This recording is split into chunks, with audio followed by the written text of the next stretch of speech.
చూడండి సార్, అది ఏ ఊరు నాకు తెలియదు కానీ పాపం ఎంతో కష్టపడి నిరుపేదలు అంటే ఒక మధ్యతరగతి కష్టపడి ఇల్లు కట్టుకొని ఏదన్నా ప్రమాదం చేత కూలిపోతే దానికి మనం చాలా బాధపడతాం. అలాంటిది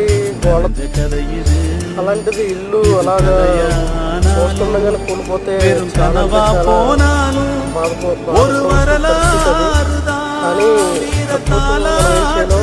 అలాంటి ప్రమాదాలు వచ్చినప్పుడు గవర్నమెంట్ కంపల్సరీ ఆదుకోవాలి.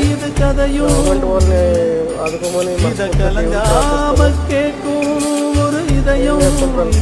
అలాంటి నిరుపేదలకు ఇల్లు కుట్టుకుపోయేటప్పుడు మన వంతు సాయంగా ఎంతో కొంత సాయం చేస్తే వాళ్ళనేది కొంచెం పైకి వెళ్తారు.